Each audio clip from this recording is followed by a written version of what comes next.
Nous allons bientôt commencer. Il y a encore de très bonnes places à l'avant. Je vous invite à venir vous asseoir.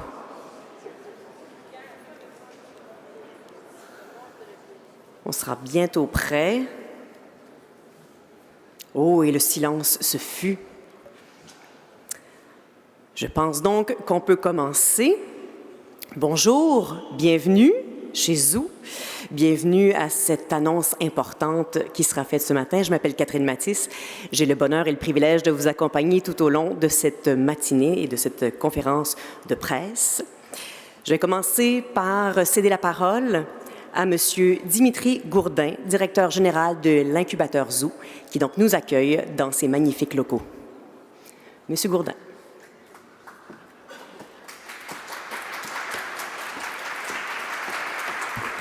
Merci Catherine. Alors bonjour à toutes et à tous. C'est à moi qu'on a assigné l'insigne honneur de citer toutes les personnes dans la salle. Et évidemment, je vais commencer par Madame la ministre du Tourisme et ministre responsable du Développement économique Canada pour les régions du Québec. Monsieur le ministre de l'Économie, de l'Innovation, de l'Énergie, ministre responsable du Développement économique régional, ministre responsable de la métropole et de la région de Montréal. Et je vais également citer Monsieur le Président directeur général de Numana qui va, je pense, prendre la parole tout de suite derrière moi. Alors, Mesdames et Messieurs, bienvenue. Bienvenue dans l'Atrium Zoo de la Maison Alcan. Zoo est très, très fier d'être l'hôte d'une importante annonce comme celle de ce matin. Une annonce qui propulse le Canada et le Québec à grande vitesse dans les technologies du futur. À première vue, on pourrait croire que la communication quantique est éloignée de notre domaine chez Zoo, que sont les technologies dédiées aux industries créatives. Mais chez Zoo, nous considérons justement que les frontières industrielles, sectorielles, doivent être repoussées afin de stimuler encore davantage d'innovation au Québec et que les incubateurs comme le nôtre ont un rôle prépondérant à jouer dans ce mouvement. En effet, d'un rôle d'accompagnateur de la croissance des jeunes entreprises innovantes, les incubateurs doivent désormais devenir des catalyseurs d'innovation technologique. En participant activement à la mise en place d'initiatives d'innovation ouverte, nous accélérons la commercialisation de solutions innovantes afin d'assurer la transition, la transformation numérique de l'économie québécoise. Nous travaillons d'ailleurs actuellement avec des partenaires privés et publics à mettre en place une initiative structurante pour rapprocher l'innovation et la commercialisation dans les technologies créatives. Une initiative qui, jumelée à celle annoncée aujourd'hui, continuera de renforcer le pôle d'innovation que nous développons chaque jour ici au centre-ville de Montréal. Encore une fois, je suis très heureux d'accueillir cette importante annonce pour l'innovation au Québec. Je vous remercie tous et toutes de votre présence. Je cède la parole à François Borrelli, président directeur général de Numana. François.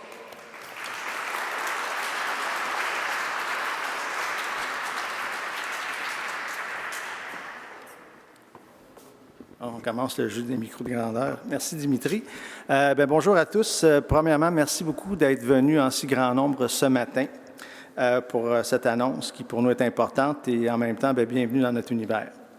Je vais commencer un peu avec l'historique du projet pour mettre en perspective d'où vient le projet, puis c'est pas juste une idée de Numana. Donc, il y a environ 2019, avant la COVID, évidemment, le MEI aujourd'hui avait entrepris une consultation regroupant des experts puis les intervenants de l'écosystème au Québec en quantique. Il y a eu plusieurs rencontres, Bromont, Québec, Montréal. Et de cette consultation-là, plusieurs idées avaient été tablées, dont une de faire un lien entre Québec et Montréal, un lien de fibre optique. Et nous, en parallèle, chez Numana, dans notre concept de think tank, on avait parti un think tank qui réfléchissait sur une stratégie au Québec du quantique, puis ça nous a permis de valider le besoin de mettre en place un tel réseau. Et donc, ce que je vais vous dire avec ça, tout simplement, par la suite, nous, on a fait une autre consultation avec les gens des écosystèmes de Sherbrooke, Montréal et Québec pour comprendre un peu qu'est-ce qui pouvait se faire. Tout ça pour vous dire que ce n'est pas un projet de Numana, mais c'est bel et bien un projet de tous. Donc, de la communauté. Nous, Numana, on était là juste pour prendre le relais. Donc, on peut s'en féliciter parce que c'est un beau projet et c'est un projet collectif. Deuxièmement, je vais insister sur un autre point. Est-ce que c'est un réseau unique? Pas vraiment. Il y a d'autres initiatives sur la planète. Par contre, il est unique d'un point de vue, c'est qu'il est ouvert. Contrairement à d'autres, nous, on a fait un recensement de ce qui existe un peu ailleurs sur la planète. Évidemment, il y a des choses qui sont cachées, le quantique étant ce qu'il est, donc il y a des choses qu'on ne connaît pas, mais ce qui est de disponible, souvent, ce sont des réseaux avec une durée de temps limitée entre certains partenaires, avec des visées particulières sur certaines technologies. Ce qu'on est en train de mettre en place, c'est ce qu'on appelle un réseau ouvert, un banc d'essai ouvert. Donc, ouvert à tous les utilisateurs, ouvert aux partenariats, puis ouvert aux différentes technologies disponibles. Donc, quand on parle d'ouverture, c'est qu'on sait où on part, mais on ne sait pas exactement où on s'en va. C'est comme dans une certaine émission, on disait Where no one has gone before, bien, c'est à peu près ça, ce qu'on est en train de faire. Fait que ce projet se veut un terrain d'expérimentation pour l'ensemble des joueurs de l'écosystème. C'est un banc d'essai qui va permettre d'expérimenter sur un vrai réseau de télécom, donc valider des concepts hors laboratoire, donc les monter au niveau de la maturité technologique. Mais pour les startups, c'est une vitrine technologique qui va leur permettre de développer et de valider leurs prototypes. Et évidemment, de faire des preuves de concept, puis on sait que ça aide parfois à aller chercher des investissements. Deuxièmement, pour les entreprises plus matures, une vitrine de démonstration. Puis pour les chercheurs, bien, un terrain de jeu pour valider des concepts. Grosso modo, c'est où on s'en va. 4 objectifs à ce banc d'essai. Le premier, accélérer le développement des produits et services, donc du développement technologique.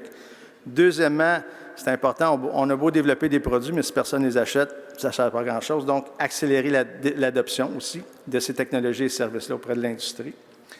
Troisièmement, développer de la main-d'œuvre hautement spécialisée. On va en avoir de besoin, c'est certain. Puis d'ailleurs, on a un partenariat avec Mitax pour ce faire.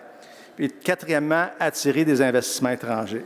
Puis on travaille beaucoup en collaboration, évidemment, avec les autres intervenants du secteur, tels qu'Investissement Québec pour le faire. L'opportunité, bien, pourquoi on en a de besoin maintenant? C'est que récemment, on annonçait le déploiement d'un ordinateur quantique au Québec, soit à Bromont. Puis il y a des impacts positifs sur la société sont anticipés par le développement accéléré des capacités de ces ordinateurs quantiques-là. Mais il y a une menace, évidemment, les données sensibles, être capable de les décrypter éventuellement.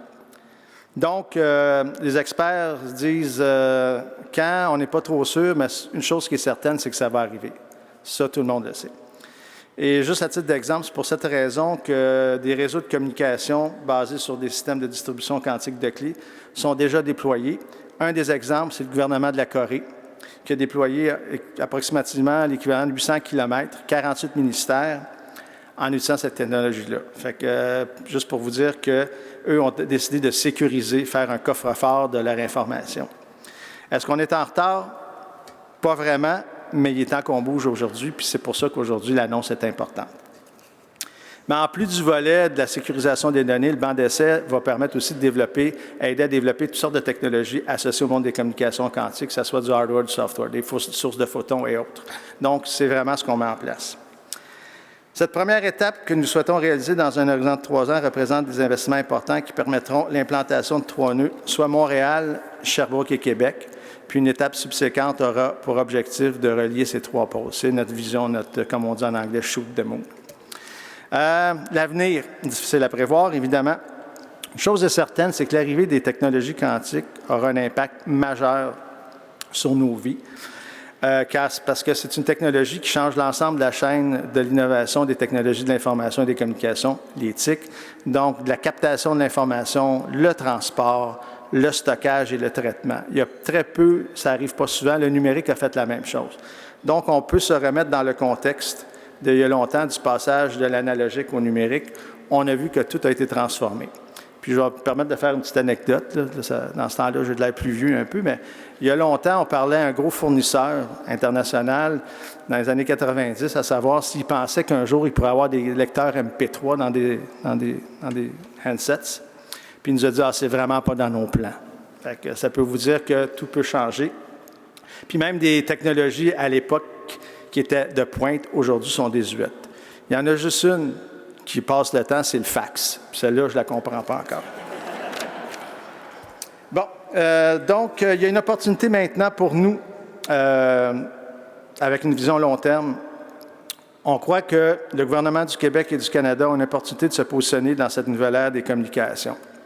Leur participation financière donne un signal fort démontrant leur intérêt.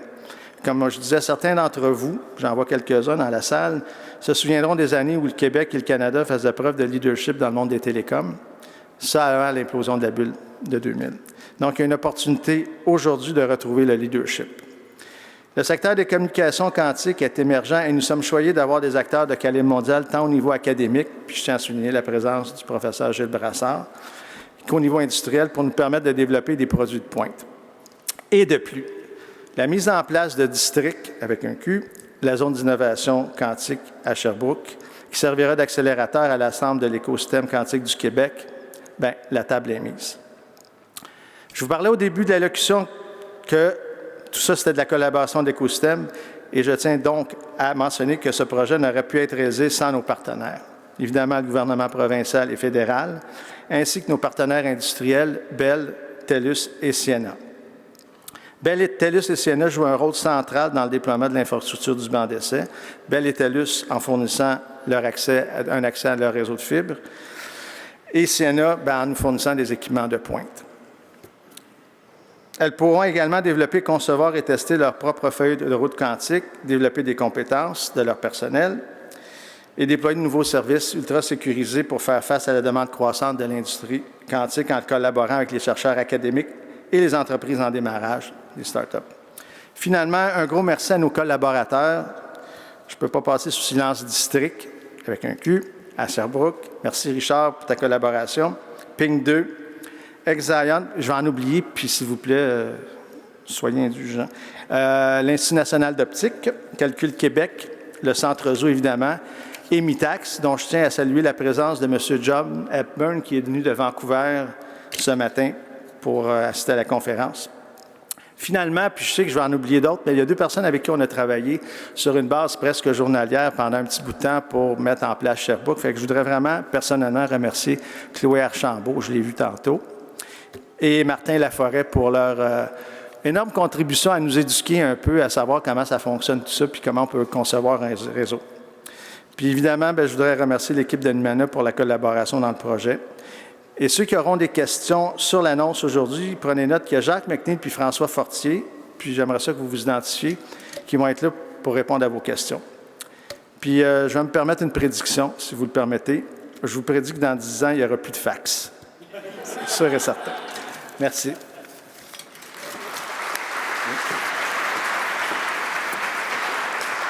Merci beaucoup, M. Borrelli. C'est très audacieux, cette prédiction-là. Je vous trouve vraiment plein d'audace ce matin.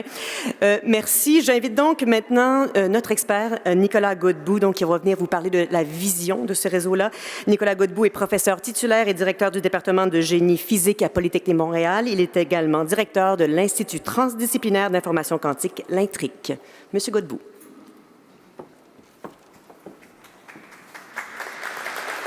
Merci. Madame la ministre, Monsieur le ministre, chers invités, l'investissement majeur annoncé aujourd'hui pour la mise en place d'un banc d'essai de communication quantique propulse le Québec et le Canada en avant dans le domaine des technologies quantiques. C'est un domaine qui peut paraître mystérieux. La physique quantique défie notre conception intuitive de ce qui nous entoure et révolutionne fondamentalement notre compréhension de l'univers. Pourtant, cette compréhension profonde, développée depuis plus d'un siècle, nous a donné le transistor et le laser, 2 technologies qui transforment encore à ce jour notre monde. Nous vivons actuellement la seconde révolution quantique, l'époque où nous appliquons notre savoir étendu de l'aspect quantique de l'univers à des technologies de l'information, la génération, le traitement et la communication d'informations. Aujourd'hui, on parle d'un banc d'essai axé sur la communication quantique, avec une vision qui se décline à court terme et à long terme. Alors, donnez-moi quelques mots de plus sur ces 2 visions.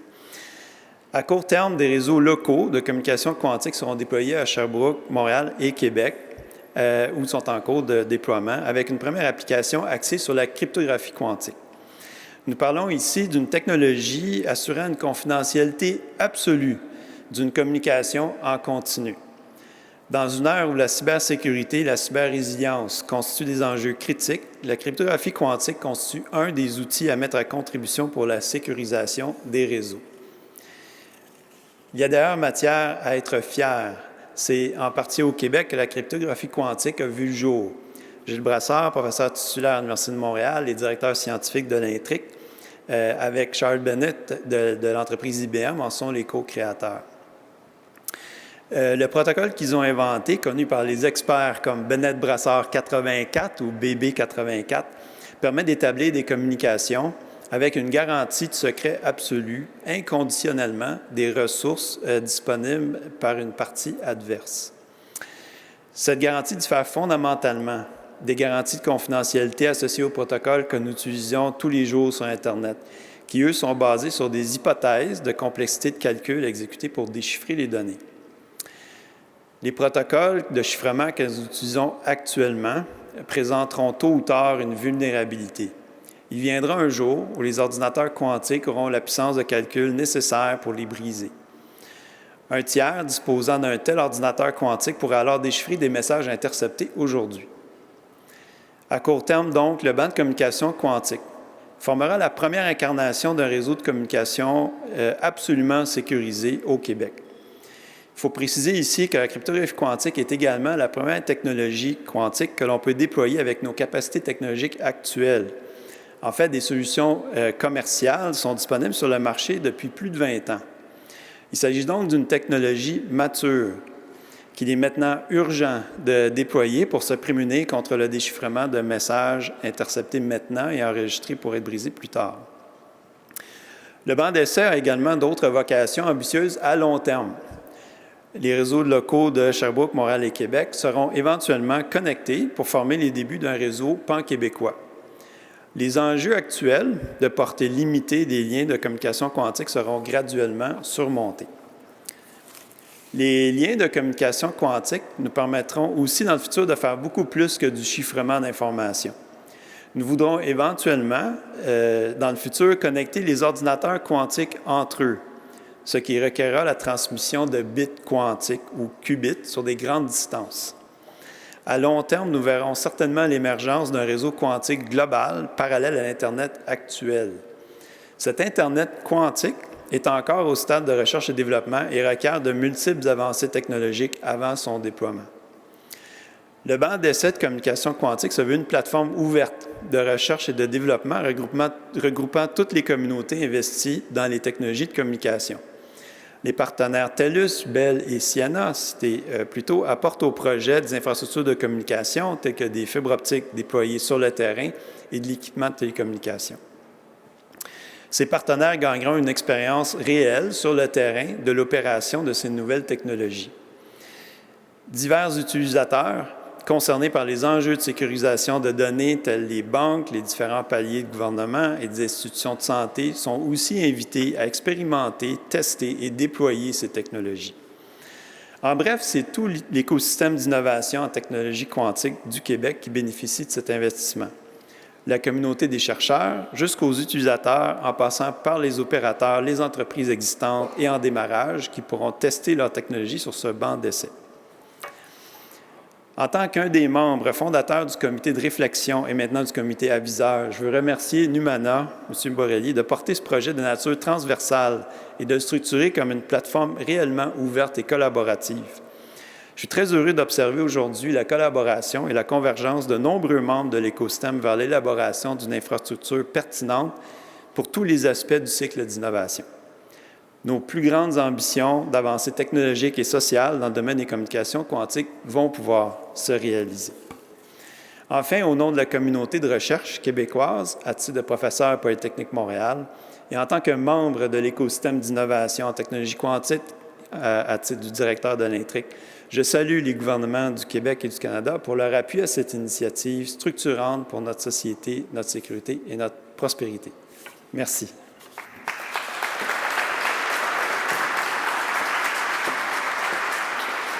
Merci beaucoup, M. Godbout. J'invite maintenant Florian Saugue qui va vous dévoiler cette image de marque de ce grand projet.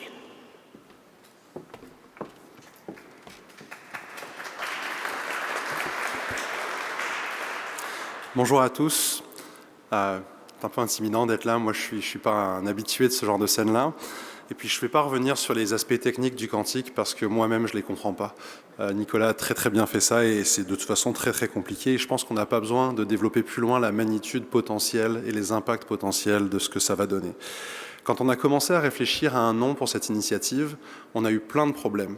Le premier, c'est qu'en français, Personne n'est d'accord pour dire si on dit quantique ou quantique. Ensuite, il fallait qu'on arrive à se démarquer un petit peu parce que les ingénieurs, les chercheurs et les initiatives quantiques à travers le monde, moi je dis quantique, Nicolas dit quantique, vous voyez, on n'est déjà pas d'accord, ont tendance à faire beaucoup de jeux de mots sur quantique, quantique, quantum, et on voulait aller à un autre endroit, mais on voulait quand même trouver un nom qui puisse évoquer ce quantique-là. Cette image de marque, vous en avez déjà un petit aperçu depuis ce matin d'ailleurs, puisque vous avez sûrement remarqué que plusieurs personnes ont sur leur veston ce petit symbole qui évoque un petit peu les quêtes qui sont emblématiques de la programmation quantique. Donc ça, on est dans l'évocation du quantique et je vais vous en dire plus sous peu. L'autre problème qu'on avait, c'est que on a beaucoup insisté ce matin sur le fait que ce banc d'essai de communication quantique, il va être de portée ouverte et donc qu'on veut travailler non seulement avec tout l'écosystème québécois, canadien, mais aussi international. Et donc il fallait que ce nom-là, il fonctionne localement, mais aussi internationalement, donc ça veut dire en français et en anglais. Et puis le vrai enjeu, il fallait qu'on trouve un nom suffisamment sérieux pour pouvoir satisfaire les besoins de nos partenaires institutionnels, du gouvernement du Québec et du gouvernement du Canada, qu'on puisse avoir des personnalités comme les ministres qui sont présents ce matin pour le soutenir, mais suffisamment irrévérencieux et humoristique pour correspondre à nos valeurs très humaines qu'on veut pousser chez Numana. Et ça, c'était vraiment un point important pour nous. Ça nous a pris quelques semaines de réflexion pour arriver à trouver le juste milieu.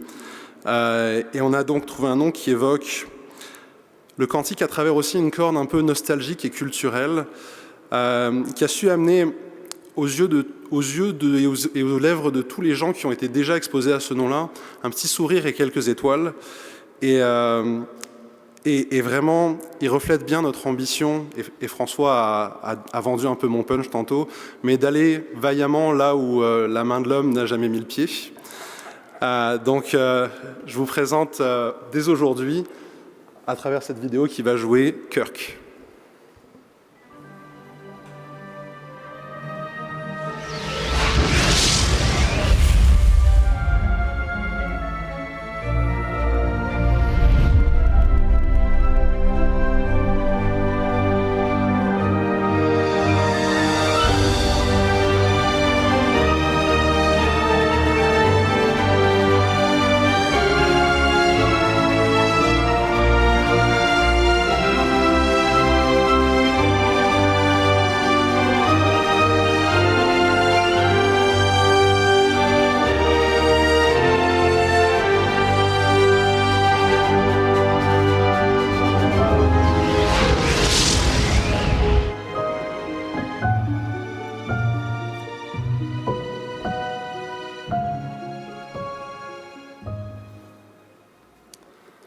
Voilà.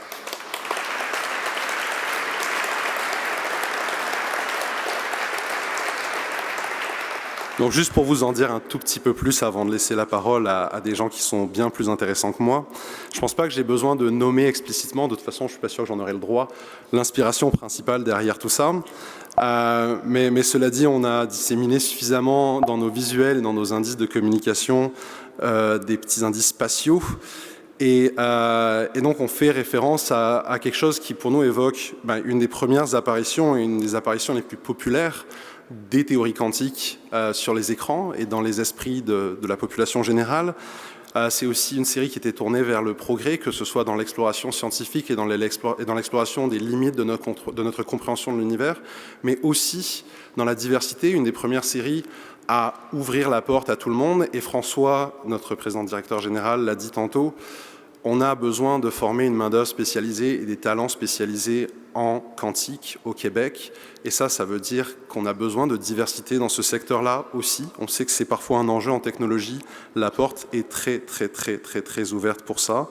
Et puis c'est un hommage qui est particulièrement québécois, puisque l'acteur qui a incarné ce personnage pour la première fois était lui-même originaire du Québec et a étudié d'ailleurs à McGill. Et on a gardé donc ce Q à la fin du logo pour évoquer bien évidemment le Québec, mais aussi le quantique. Et on trouve que ce nom-là, il indique bien notre ambition d'aller vers ce futur, que malgré les enjeux qu'on connaît actuellement quand on se tourne vers le futur, d'avoir aussi un œil un peu optimiste par rapport à ça, parce que la science-fiction des années 60 avait ce regard très optimiste vers un futur qui était brillant. Voilà, merci beaucoup.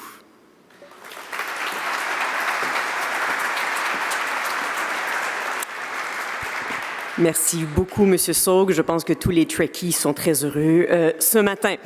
Alors, c'est mon très grand honneur de vous présenter ce prochain invité, professeur d'informatique à l'Université de Montréal depuis 1979. Monsieur Gilles Brassard a jeté les bases de la cryptographie quantique à une époque où personne ne pouvait prévoir que les technologies quantiques allaient devenir une industrie se chiffrant maintenant en milliards de dollars par année. Il est aussi parmi les inventeurs de la téléportation quantique, considéré internationalement comme pilier fondamental de l'informatique quantique. J'ai bien dit quantique et non quantique. J'espère qu'il m'en excusera, Monsieur Gilles Brassard.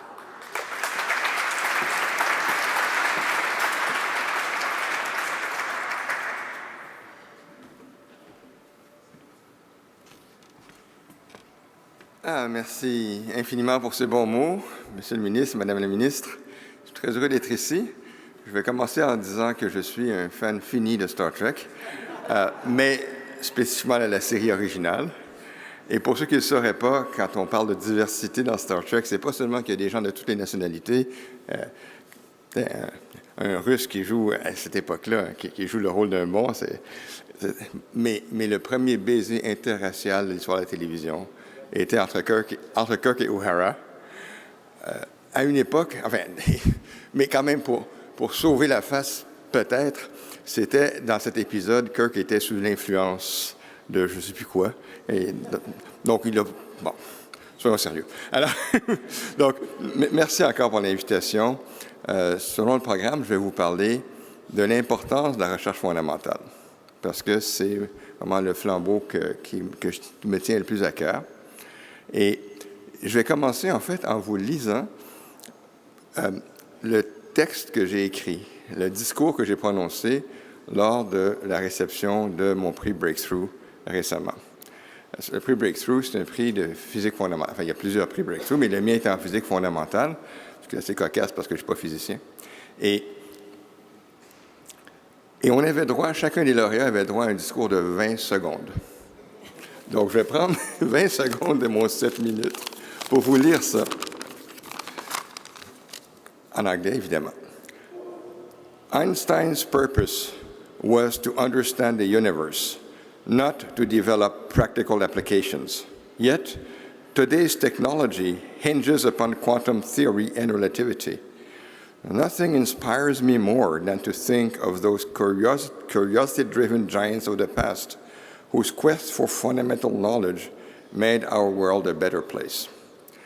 Et c'est vraiment ce que je crois, c'est que la recherche fondamentale, c'est ce qui permet d'avancer. Je ne dis absolument rien contre les innovations et la technologie, c'est nécessaire aussi.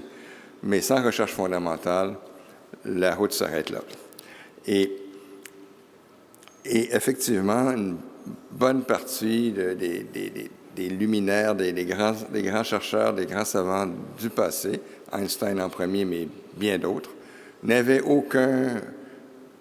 n'imaginaient pas que leur théorie allait un jour conduire à des applications pratiques. Alors qu'aujourd'hui, donc le développement en particulier de la théorie quantique, ça n'avait aucun autre but que de comprendre l'univers dans lequel nous vivons. Et aujourd'hui, toute notre société est basée sur les technologies quantiques. Et là, je parle de celle de la première révolution. Nicolas Godbout a parlé de la deuxième révolution quantique, j'y viens dans un instant. Mais littéralement, tout ce que, comme votre téléphone, toute la technologie que vous utilisez aujourd'hui ne serait pas là sans notre compréhension de la théorie quantique, qui au départ n'était rien d'autre qu'un jeu auquel jouaient les physiciens pour comprendre l'univers, sans aucune prétention pratique. De la même façon, quand j'ai inventé la cryptographie quantique il y a une quarantaine d'années,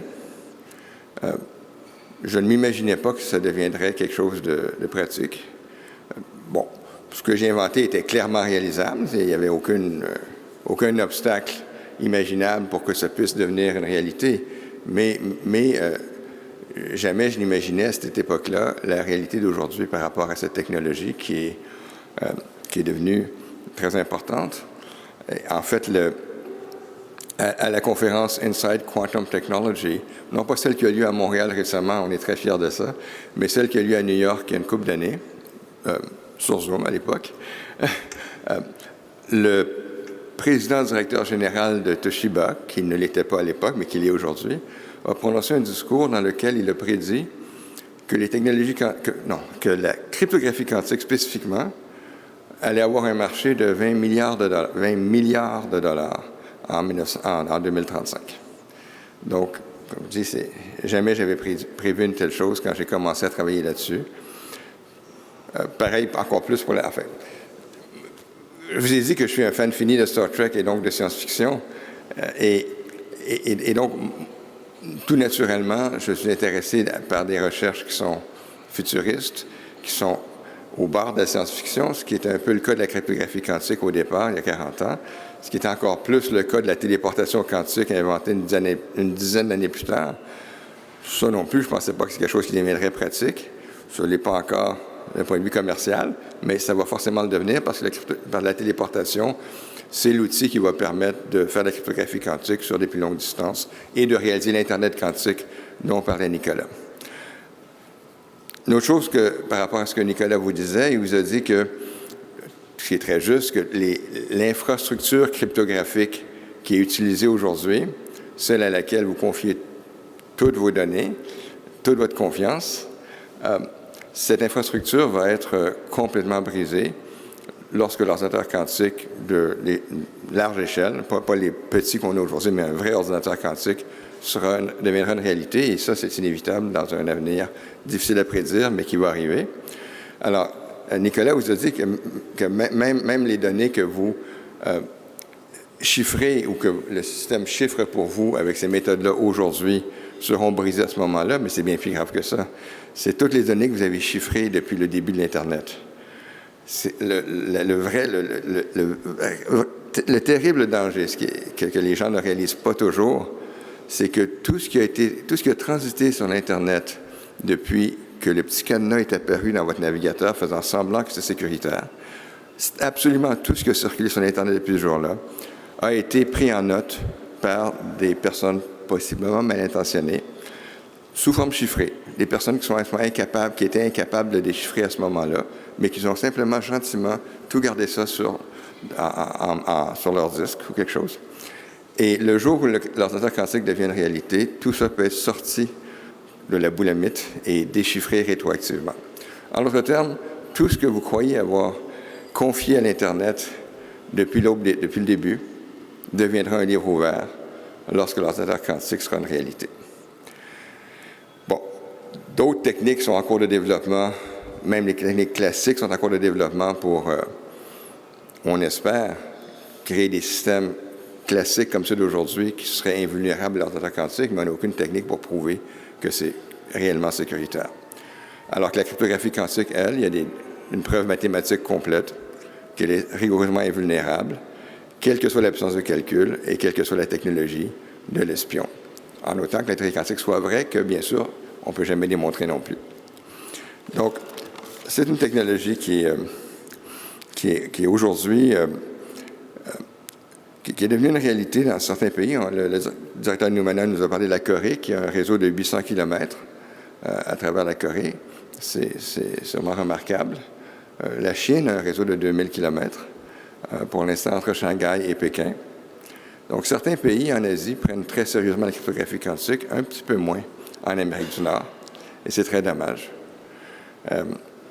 Néanmoins, pour revenir au début de mon allocution au sujet de l'importance de la recherche fondamentale, je veux saluer la vision des organismes subventionnaires, en particulier canadiens, qui m'ont accordé pendant 25 ans la plus haute subvention à la découverte au Canada en informatique, année après année, sachant très bien que ma recherche était purement théorique. Je trouve ça remarquable, je suis content pour moi, mais je suis fier pour le Canada d'avoir eu cette vision que la recherche fondamentale est suffisamment importante pour une telle chose. Voilà. Alors, Je vais terminer avec, de façon un peu grandiloquente peut-être, là où le 19e siècle était l'âge des machines, voulant dire de la machine à vapeur, la machine à vapeur qui a propulsé la révolution scientifique, la révolution industrielle, et donc au 19e siècle, fin 18e aussi. Le 20e siècle, c'est l'âge de l'information qui a été propulsé par l'ordinateur. Et l'ordinateur n'existe que parce qu'on a compris la théorie quantique. Donc, quelque part, la théorie quantique de la première révolution quantique, donc, dès le début du 20e siècle, a permis au transistor d'exister et de là à l'ordinateur et a donné lieu à la révolution de l'information que nous avons connue au 20e siècle. Le 21e siècle, je prédis, sera l'âge quantique. Merci.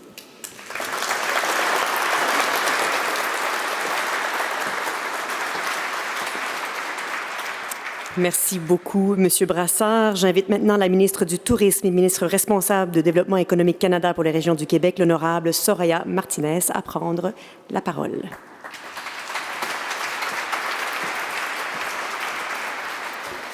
Merci, Catherine. Pierre, toujours un plaisir de partager avec toi une scène avec des bonnes annonces. Monsieur Florian, j'ai des mauvaises nouvelles pour vous. Vous êtes un excellent communicateur. Donc, peut-être une autre carrière pour vous. Monsieur Brassard, merci de nous rappeler un peu l'histoire de la recherche puis pourquoi, à quel point c'est important, non seulement pour les entreprises, mais pour les humains. Alors, merci pour ça. Merci de nous recevoir ici. Écoutez, avant de commencer, permettez-moi de nous rappeler à tous que nous sommes sur des territoires traditionnels non cédés des peuples autochtones. Et c'est toujours important de se le rappeler en parlant d'histoire. La quantique transformera la façon dont nous développons et concevons tout. Hein? Je parlais de ça à ma mère ce matin. J'ai essayé de lui faire comprendre c'est quoi la quantique.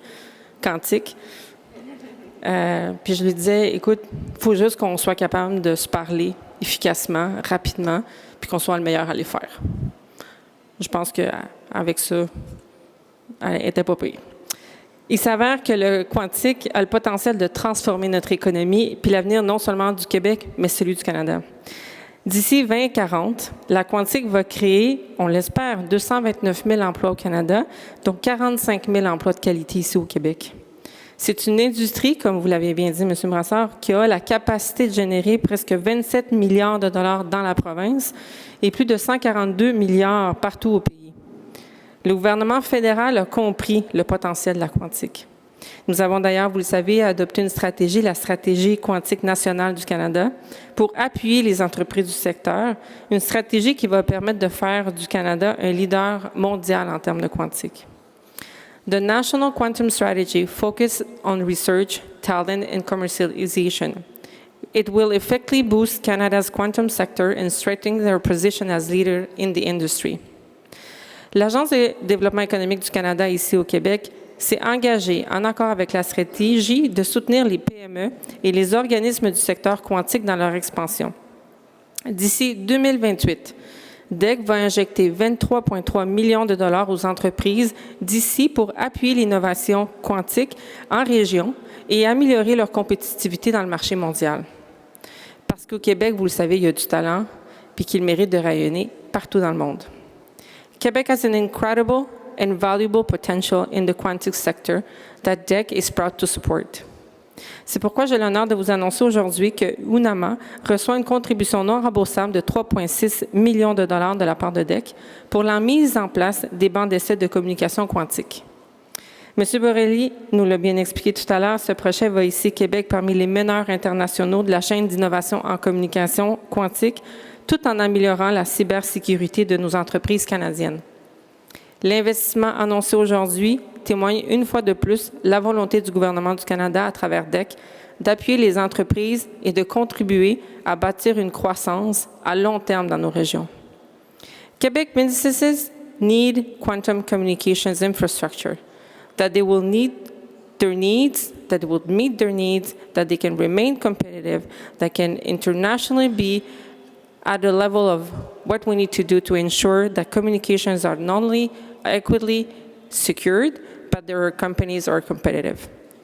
A secure quantum network would ultimately be used by all Quebec businesses, enabling them, among other things, to strengthen the security of their operation and transactions and to position themselves as leaders in the industry.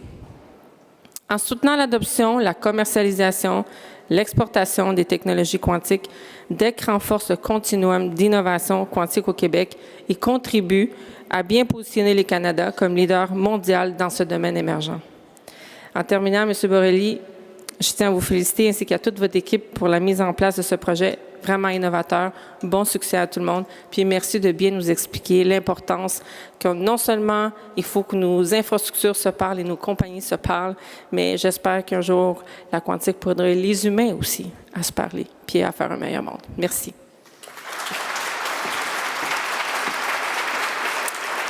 Merci beaucoup, Mme Martinez-Ferrada. J'invite maintenant le ministre de l'Économie, de l'Innovation et de l'Énergie, ministre responsable du Développement économique régional et ministre responsable de la métropole et de la région de Montréal, M. Pierre Fitzgibbon.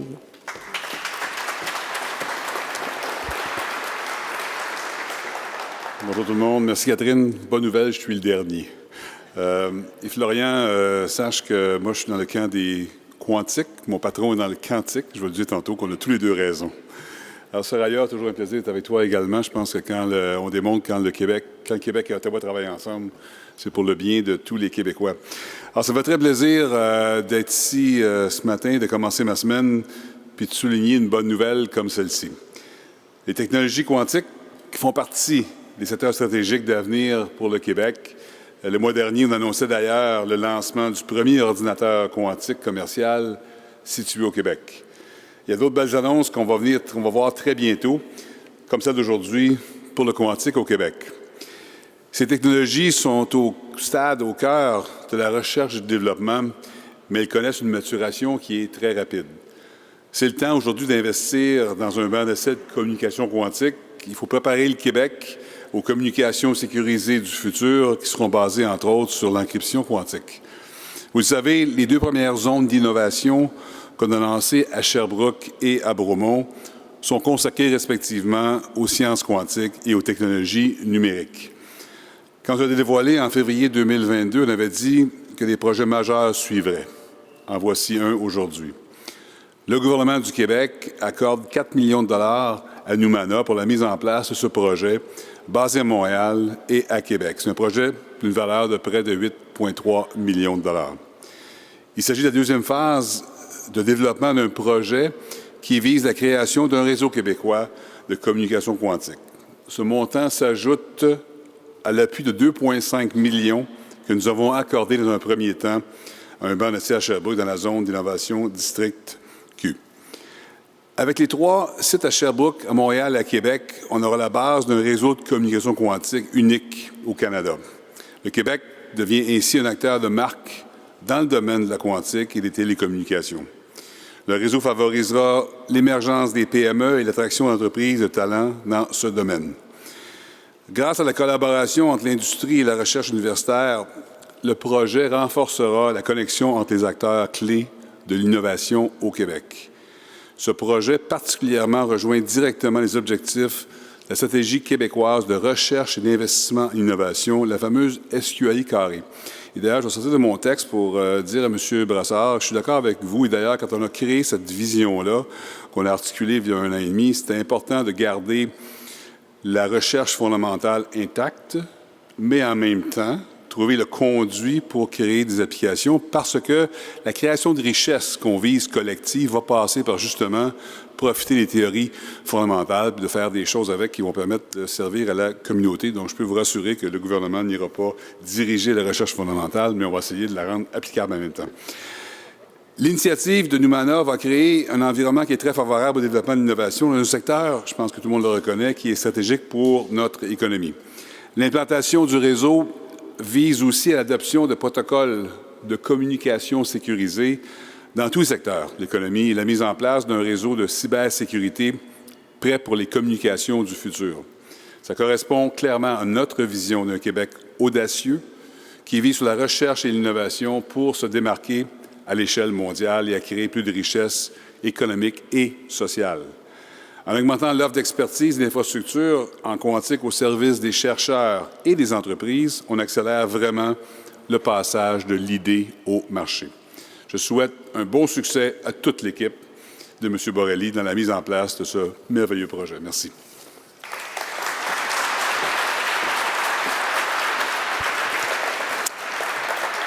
On sera maintenant prêt pour la période de questions. Je vais inviter Simon Falardeau et Steve Labarbera qui vont vous guider dans cette période de questions. Je vais d'ailleurs demander à Mme Martinez-Ferrada et à M. Fitzgibbon de ne pas aller trop loin. Vous donc risquez de répondre à quelques questions dans quelques minutes. Donc, M. Falardeau, M. Labarbera, je vous invite donc à venir diriger cette période de questions. Allô? Un, deux. Bonjour, Karim Benessaïe de La Presse. Vous souhaitez parler à qui? Certainement pas à moi. En fait, c'est une question que je lance à quiconque peut me répondre. quand on a une annonce d'une usine, je comprends bien, je visualise bien. Là, j'aimerais comprendre, c'est quoi un banc d'essai de communication quantique? C'est un réseau de fibre optique? Ce sont des ordinateurs reliés? C'est quoi? Monsieur Borrelli, voulez-vous tenter une réponse? Je vous invite.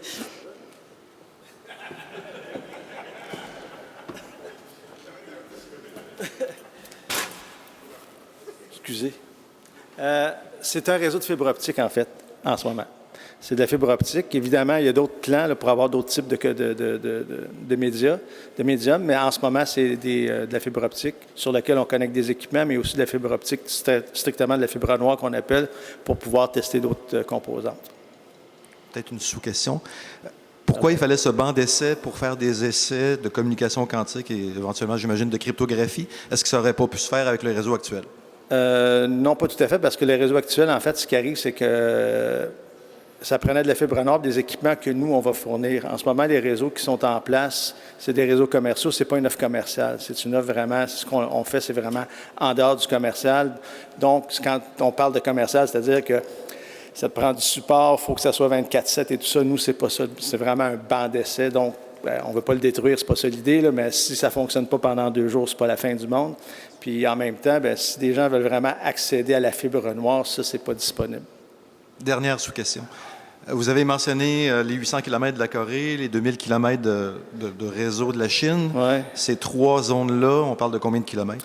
Ah bon, en ce moment, c'est en fait la configuration locale, il y a 3 nœuds par région, à géométrie variable. Donc, exemple, à Sherbrooke, je pense, puis le François Fortier, là, on peut le varier de 5 km peut-être à 45 km pour faire des essais. À Montréal, on va voir ce qu'on va faire. Éventuellement, l'idée, c'est de relier le Québec, Sherbrooke, Montréal et tout ça. Donc, on peut calculer 300, peut-être 600 km. Là, mais ce qui arrive, c'est que nous, c'est un banc d'essai pour tester des choses, mais si jamais il y a un déploiement à plus grande échelle, en Corée, ce n'est pas un banc d'essai, c'est un réseau de télécommunications. Ça sera, mettons, aux opérateurs de déployer ce type d'infrastructure-là. Bonjour, Stéphane Roland de la Presse canadienne. J'imagine que c'est pour vous, mais si quelqu'un d'autre peut répondre, peut prendre la balle au bon.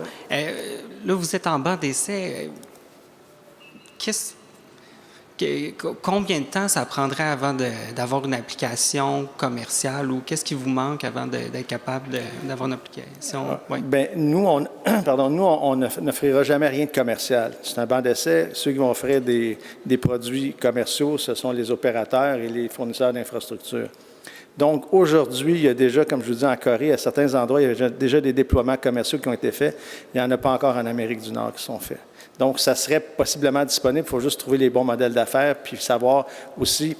Le banc d'essai sert aussi de plateforme pour faire, entre parenthèses, je ne veux pas dire l'éducation, mais informer les utilisateurs, les banques, etc., qui peuvent utiliser ces technologies-là. Donc, on est vraiment au début de la vague, mais au point de vue de possiblement, nous on n'offrira jamais de solutions commerciales, mais les opérateurs, c'est pour ça qu'ils sont là, ils sont autour du banc d'essai pour être capables aussi de voir qu'est-ce qu'il y a à faire. Et vous dites qu'il y a des réseaux en Corée, en Chine, c'est déjà commercialisé. Là, vous êtes en banc d'essai. Qu'est-ce que vous essayez de découvrir ou vérifier qu'il soit faisable ou pas? Il y avait 4 objectifs. Puis on est, comme je vous dis, il y en a en Corée, mais il y a bien des endroits qu'il n'y en a pas encore. C'est pour ça que je dis qu'on n'est pas en retard, mais il faut bouger. En fait, nous, il y a des choses à découvrir. Il y a le côté aussi de développer l'industrie des communications quantiques avec des équipements. Je reviens à ce que je disais avant, à l'époque où on avait des grosses entreprises qui offraient des équipements anti-réseau, on n'en a plus vraiment. On essaie de rebâtir cette industrie-là en offrant ce banc d'essai-là pour développer du hardware, du software.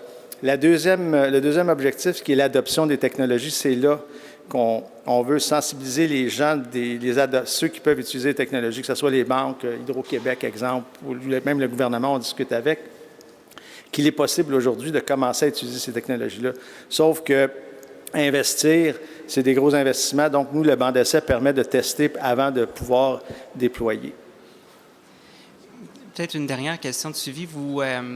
Ça touche la cybersécurité, vous l'avez dit, un domaine important. En même temps, vous avez dit que c'est ouvert aux PME, c'est un système qui est ouvert. Comment vous allez concilier ça avec la protection des informations pour éviter que des technologies ou des découvertes tombent entre les mains d'acteurs malveillants? Il y a jusqu'à une limite de ce qu'on peut protéger les informations. Évidemment, c'est un banc d'essai fermé. On n'est pas connecté sur l'Internet, là. C'est fermé. Donc, ceux qui testent des technologies, en principe, testent dans un environnement fermé. Ça fait que je ne suis pas sûr d'avoir saisi la question. Les startups vont venir tester sur leur réseau. Eux, il y en a qui vont tester des composantes, il y en a qui vont tester du software.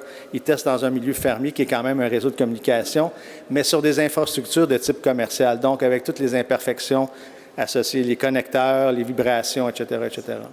OK. Merci. C'est bon. Je peux m'en aller.